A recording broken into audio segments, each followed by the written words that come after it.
গির্জায় গিয়ে কোন মুসলিম নেতা যদি মন্দিরে গিয়ে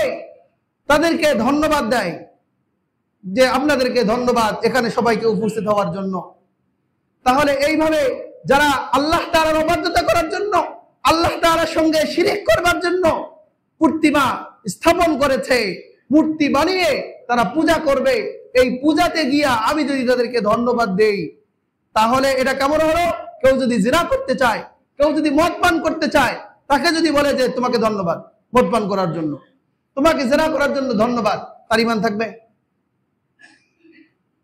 ঈমান যদি নাও যায়, কমপক্ষে নাজায়েজ এবং হারাম হবে কিনা?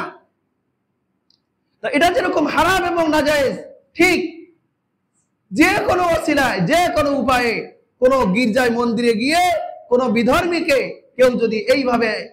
স্বাগতম জানায় এবং তাদের এই ধর্ম মতবাদকে সাপোর্ট করে, তাহলে তার ঈমানের মধ্যে অবশ্যই দুর্বলতা থাকবে এবং নাজায়েজ এবং হারাম। কারণ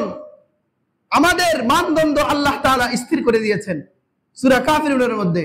কুল ইয়া আইয়ুহাল কাফিরুন লা আ'বুদু মা তা'বুদুন,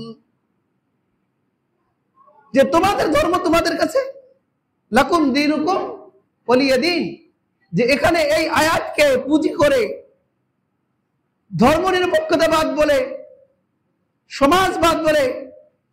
যে আমরা গলায় গলায় মিলে যাই, লাকুম দীনুকুম ওয়ালিয়া দীনের বিধান কিন্তু আর নাই। বলেন, লাকুম দীনুকুমের বিধান আর নেই, সেটা রহিত হয়ে গেছে, মানসুখ হয়ে গেছে। বাস এতটুকু, তাদের ধর্ম তারা নিরাপদে পালন করতে পারে, আমাদের ধর্ম আমরা নিরাপদে পালন করতে পারবো,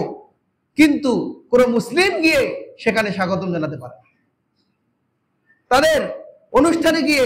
কোনোভাবে অংশগ্রহণ করতে পারে না, বলে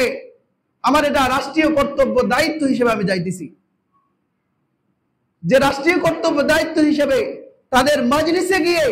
তাদের এই নাজায়েজ কামকে আমাকে দেখতে হবে,